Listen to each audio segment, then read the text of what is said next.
Supercrack Estrella presenta Antiguas Torres de la Antártida. Hay 3 torres en la Antártida y están muy cerca todas ellas. Misterio en la isla James Ross, Antártida. La isla James Ross, en inglés James Ross Island, es una isla grande en el lado sureste y cerca del extremo noreste de la península antártica, y está separada de ella por el estrecho del Príncipe Gustavo, que ayuda a crear. Se encuentra en la frontera entre el Océano Atlántico y el Mar de Weddell, sección del mencionado océano perennemente cubierta por hielo polar. Con una elevación de 1630 metros, tiene una forma irregular y se extiende por unos 64 kilómetros en dirección norte-sur. Fue cartografiado por primera vez en octubre de 1903 por la expedición antártica sueca dirigida por Otto Nordenskjöld. La nombró en honor a James Clark Ross, líder de la expedición antártica británica de 1842, quien descubrió y mapeó sumariamente un buen número de puntos a lo largo del lado este de la isla. Utiliza el nombre de Isla James Ross para evitar confusiones con la más conocida Isla Ross, que se encuentra en el estrecho de McMurdo. Es la más grande de las islas alrededor de la península conocida como Tierra de Graham, que está más cerca de América del Sur que cualquier otra parte del continente antártico. La primera base antártica checa se encuentra en la isla de James Ross. El primer dinosaurio descubierto en la Antártida fue Antarctopelta oliveroi, un anquilosaurio de tamaño mediano que fue encontrado en la isla James Ross por el geólogo argentino Eduardo Oliveroi y Roberto Escaso en 1986. Aquí parecen estar los restos de una parte de la ciudad Atlante de la Antártida, que está más cerca de América del Sur.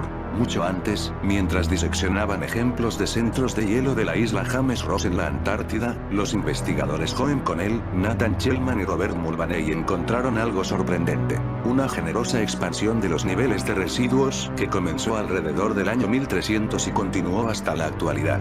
El sedimento, o carbono oscuro, es una molécula que retiene la luz y que procede de fuentes de ignición, por ejemplo, el consumo de biomasa, por ejemplo, los incendios forestales, y, sobre todo últimamente, la quema de productos petrolíferos. Trabajando en un esfuerzo conjunto con un grupo mundial de investigadores del Reino Unido, Austria, Noruega, Alemania, Australia, Argentina y Estados Unidos, Connell, Chelman y Mulvaney se propusieron encontrar los puntos de partida de esta peculiar expansión del carbono oscuro atrapado en el hielo antártico. En Supercrack Estrella tenemos la teoría de que estos son los restos de una civilización avanzada en la Antártida. Un estudio publicado recientemente en la revista científica Polar Research encontró vestigios de un devastador incendio que, hace 75 millones de años, arrasó el bosque en la isla James Ross. Las élites hacen todo lo posible para tapar este descubrimiento, pero aquí hace 75 millones de años había bosques, como yo muestro en el Google Earth. Hay resto bajo el mar de una ciudad Atlante, con una torre. En un lugar donde en el pasado había bosques. William James Beall interpreta las fotografías de satélite que muestran grandes cabezas humanas, retratos de animales y símbolos esculpidos en el terreno, que ha tomado de Cabo Adare, la península más al noreste de la Antártida. Si su interpretación es correcta, significaría que una avanzada civilización creó estas formas hace miles de años. Esto contradice la línea de tiempo convencional, que sostiene que la Antártida no fue descubierta sino hasta comienzos del siglo XIX después de Cristo. Rumores de una gran masa de tierra o continente en el lejano sur se han transmitido desde la antigüedad, motivando a exploradores como el capitán británico James Cook a buscarlo.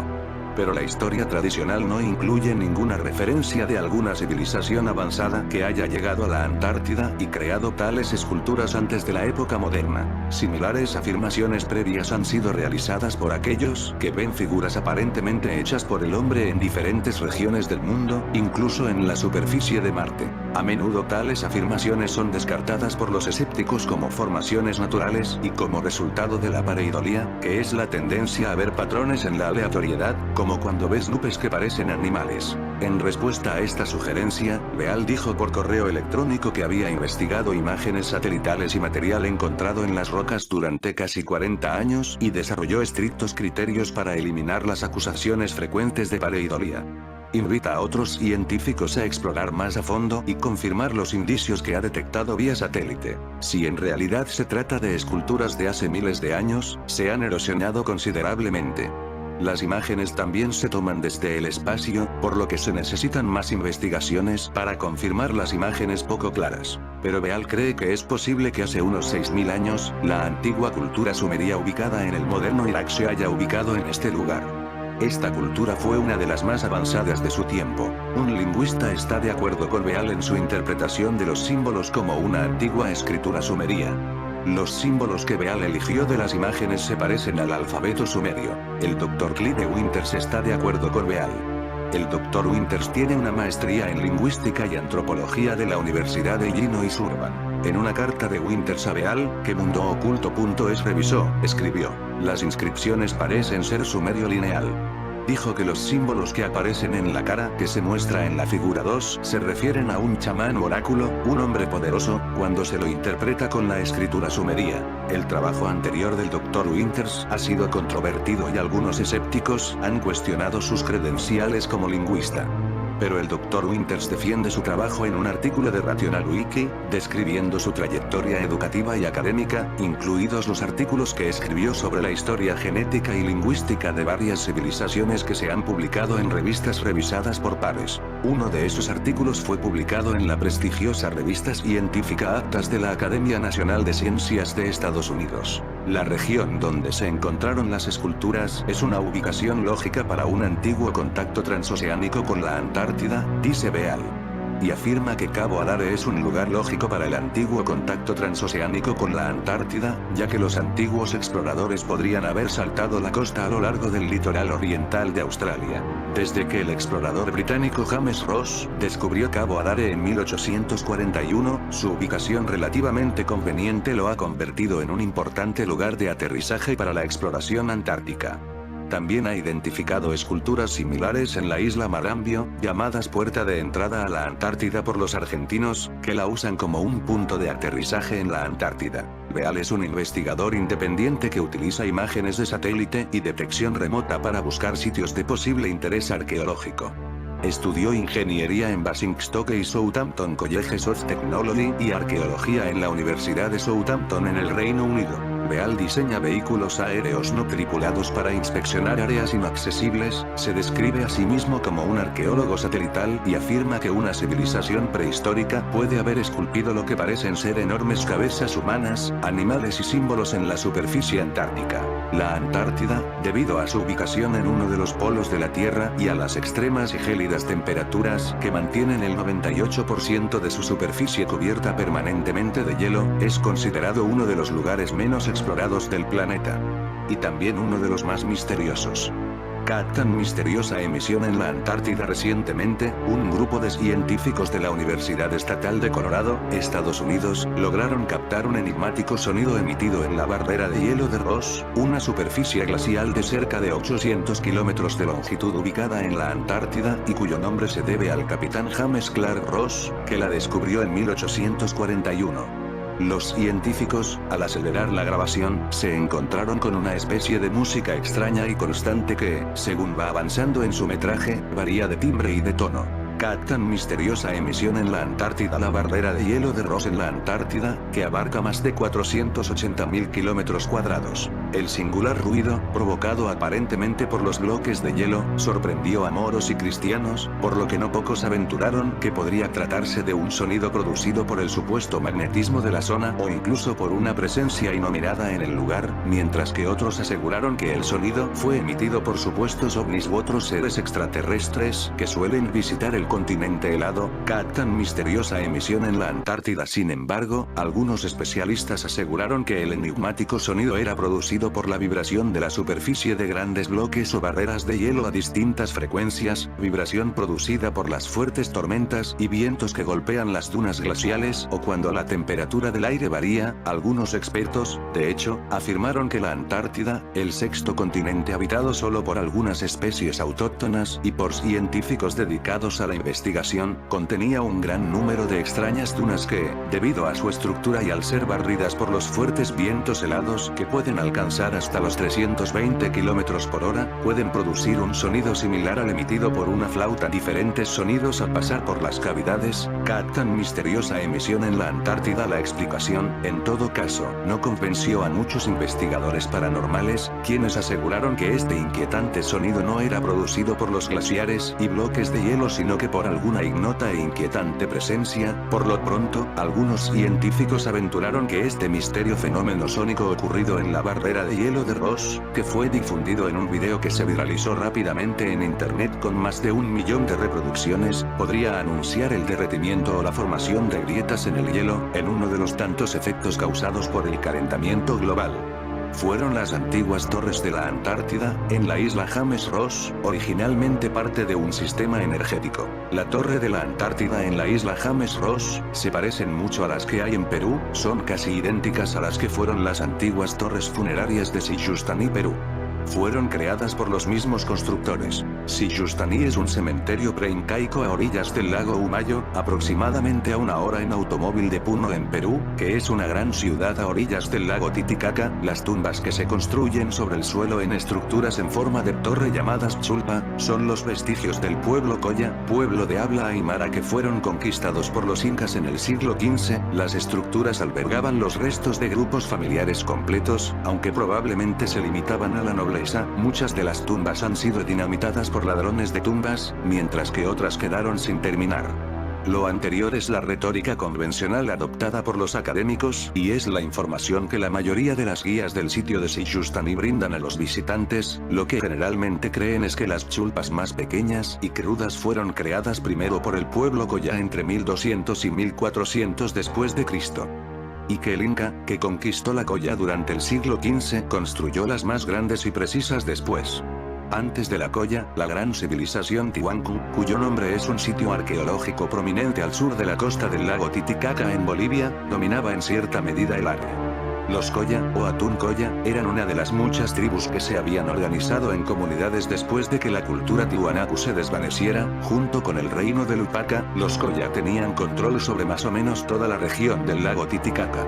Por supuesto, según el pensamiento convencional, el trabajo de piedra más pequeño y tosco debería preceder a los más grandes y finos, porque generalmente se cree que la humanidad ha evolucionado técnicamente con el tiempo, ya sea en Perú o en otros lugares. Otras obras atribuidas a la Colla en la región son en efecto toscas en construcción y apariencia, y están hechas con piedra de campo local que ha sido toscamente moldeada y cementada junto con arcilla como mortero. Se presume que los más finos de la chulpa son de fabricación inca, porque su forma de construcción libre de mortero se compara con obras en Cusco como el Coricancha. Sin embargo, no se ha probado positivamente que los incas construyeran el Coricancha y, de hecho, surgen dudas sobre si los incas, que eran una cultura de la Edad de Bronce, pudieron haber logrado una artesanía tan fina.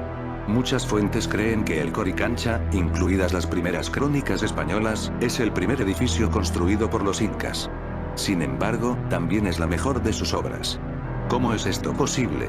La respuesta podría ser que el Coricancha de hecho existía en Cusco cuando llegó el Inca, en algún lugar entre 1000 y 1100 después de Cristo. Y fue hecho por un pueblo anterior desconocido, a veces conocido como los peruas o viracochas. Aunque esto pueda parecer una suposición escandalosa para algunos lectores, cualquiera que haya caminado por las calles de Cusco puede ver claramente que las construcciones más bajas y, por lo tanto, más antiguas son superiores a las que vinieron después. Esto sugiere que los incas estaban construyendo sobre cimientos más antiguos y finos. Lo mejor de la chulpa en Siyustani se parece mucho al Coricancha en Cusco en cuanto a métodos de construcción y materiales. Algunas de las áreas de la pared del Coricancha están compuestas de bloques de andesita sorprendentemente ajustados, mientras que otras son de basalto. En ambos casos, la piedra no era local, sino procedente de canteras específicas a varios kilómetros de distancia. Se basa solo en la similitud de apariencia que ha hecho que muchos académicos presuman que las mejores chulpas de Siyustani fueron hechas por los incas. Sin embargo, si el Coricancha no es inca, sino más antiguo, entonces la chulpa puede ser la misma. Los arqueólogos y otros ladrones de tumbas encontraron restos humanos dentro de algunas de las chulpas. Así, se ha llegado a la conclusión de que la función de la chulpa era de carácter funerario. Sin embargo, algunos ingenieros han examinado estas estructuras y encuentran que las más finas son bastante desconcertantes. No son verticalmente rectos, sino que de hecho se estrechan hacia afuera de abajo hacia arriba, lo que no es un enfoque de construcción convencionalmente lógico. Además, el área superior tiene una curva desde el exterior hacia adentro. Cada uno tiene una banda alrededor del área superior que formaría la función. Simplemente decoración. La construcción sin mortero es claramente mucho más compleja que el uso de arcilla para rellenar las áreas de la chulpa más pequeña y menos bien hecha o cualquier otro edificio o muro. Además, colocar piedras tan juntas como se ve en la chulpa más fina y más grande significa que la estructura es más fuerte y podría tener cualidades resonantes debido a este estrecho contacto con la piedra. Hallados fardos funerarios con restos humanos prehispánicos en Perú.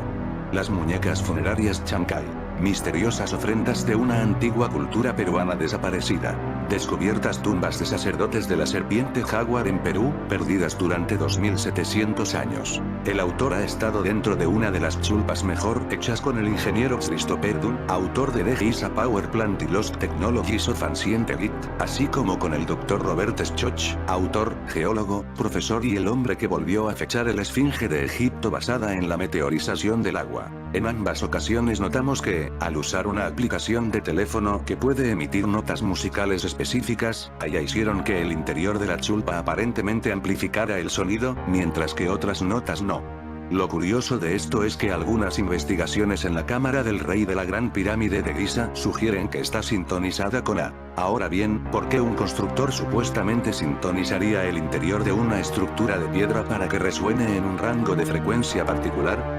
Si fuera una tumba para los muertos, lo más probable es que él o ella no lo hiciera, pero si fue construida con un propósito enérgico, entonces puede tener sentido. En un viaje al sitio de Sijustani en noviembre de 2013 con la megalitomanía de Hugh Neumann, teníamos muchos saoríes con nosotros, claramente, no considerado por la corriente principal como una prueba científica. Estos talentosos individuos fueron capaces de captar bandas específicas de energía que atraviesan áreas de la chulpa. Lo mejor de la chulpa está compuesto por dos capas de piedra, cada una de diferente composición y de canteras separadas. La chulpa, menos fina y más pequeña, no tiene una estructura compositiva tan organizada. La capa externa de la fina chulpa es de basalto y no de origen local, sino supuestamente de una ubicación específica a muchos kilómetros de distancia, y el área interna del domo de la colmena de abejas está hecha de andesita densa, nuevamente probablemente no local, como el Sijustani. El área es predominantemente de arenisca roja. Asimismo, en las de la chulpa fina que están algo intactas, las piedras del núcleo interno de andesita se cementan junto con un material de arcilla blanca que nuevamente, no es de origen local.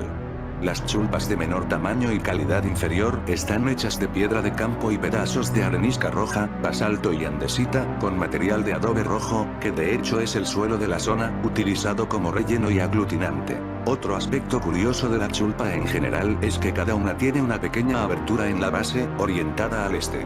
La mayoría de los arqueólogos especula que esta alineación cardinal está relacionada con la trayectoria del Sol, que sale por el este y se pone por el oeste, dado que los incas, y presumiblemente las personas anteriores eran adoradores del Sol. Estos arqueólogos creen que la puerta orientada al este se relaciona con el sistema de creencias religiosas de estas personas, y que, como una tumba, cada chulpa puede guiar al alma difunta a algún tipo de solar relacionado con su vida futura. Sin embargo, el daño a todas las chulpas más finas, que muchos creen que fueron el resultado del saqueo y el reciclaje de material de piedra hace siglos, es mayor en los lados occidentales de estas torres.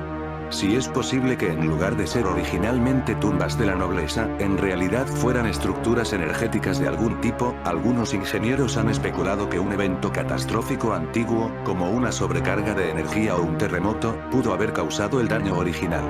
De hecho, la más grande de las chulpas, que tenía forma cuadrada y estaba compuesta por varios bloques de varias toneladas, es el mejor caso para abordar esta idea. Algunas de las piedras megalíticas que se incorporaron originalmente a su forma se encuentran a varios cientos de pies de distancia, algo que difícilmente harían las personas que deseen cosechar material. En resumen, los puntos principales son los siguientes: es muy posible que las más antiguas de las chulpas, que son de la más fina artesanía y diseño, sean anteriores a la edad del bronce inca o cualquier otra cultura conocida. Las estructuras posteriores, más pequeñas y de peor calidad, fueron un intento de las culturas posteriores de copiar el diseño y utilizar la chulpa más antigua, que ya no tenía una función energética debido al daño, como depósitos funerarios. La ciudad de la Atlántida fue una nación isleña mitológica mencionada por primera vez en los escritos de Platón hacia el año 360 a.C. Afirmó haber basado su información en los manuscritos entregados al ateniense Solón, 638-558 a.C. Por un sacerdote egipcio, se dice que la Atlántida conquistó Italia y el norte de África, pero fue rechazada por Atenas. Poco después, la isla desapareció en el mar. Platón habla de la Atlántida en los diálogos Timaeus e Sirtia. En el texto, Sócrates se pregunta si puede existir una sociedad perfecta, y Sirtia cuenta la historia de la Atlántida. Según Sirtia, la Atlántida tenía unas 230 millas de largo y 340 millas de ancho y estaba situada en el Océano Atlántico, al oeste del Peñón de Gibraltar. También hay otras posibles ubicaciones en la mitología de la Atlántida. Fue destruida hacia el año 9600 a.C. por terremotos y una inundación. Los contemporáneos de Platón estaban divididos sobre si Platón creía realmente en el relato de Solón. Los primeros eruditos cristianos, Clemente y Tertuliano, parecían pensar que la Atlántida era real. Hoy se discute si Solón tradujo mal la fecha en los jeroglíficos egipcios, contando las centenas como millares. Si Solón se equivocó, entonces la destrucción de la Atlántida fue más cercana al 1500 a.C. ¿Cómo se puede conciliar la historia de la Atlántida con el libro del Génesis en la Biblia? Hay varias hipótesis. La Atlántida existía antes del diluvio. Esto explicaría sin duda la falta de pruebas físicas de la isla, pero no el relato histórico de Platón. Antes del diluvio, no habría existido el Peñón de Gibraltar para identificar un lugar. Y las naciones que según Platón fueron conquistadas por la Atlántida no habrían existido. Es posible que la historia se transmitiera a través de Noé y sus hijos y que los narradores posteriores alteraran algunos detalles para adaptarlos a su propia geografía. La Atlántida existió entre el diluvio y la Torre de Babel. Génesis 10, 25, dice: a Eber le nacieron dos hijos. Uno se llamaba Peleg, porque en sus días la tierra fue dividida. Génesis 10, 25, Nas. Sabemos que el período se refiere a la Torre de Babel, Génesis 11, pero el uso de la palabra dividido es menos clara. Los estudiosos debaten si fueron las lenguas las que se dividieron o la propia tierra. Si los continentes se desplazaron poco después de la dispersión del pueblo de Babel, la isla de la Atlántida puede haber sido una víctima, pero no hubo tiempo suficiente entre el diluvio y Babel para que la Atlántida se convirtiera en una nación poderosa que conquistara gran parte de Europa y África a lo largo de varias generaciones, como describe Platón. La Atlántida existió después de la Torre de Babel. Mitológicamente, el padre de Poseidón era Cronos. Una variante de Cronos es Kitim. Kitim era hijo de Javán, nieto de Noé, Génesis 10, 4. Se describe a los hititas. De ellos se extendieron los pueblos de la costa Tseare de Sons of Japet en sus tierras, cada uno con su propia lengua, a través de sus familias en sus naciones. Génesis 10, 5, Amp. Es posible que Atlas se refiera al tataranieto de Noé.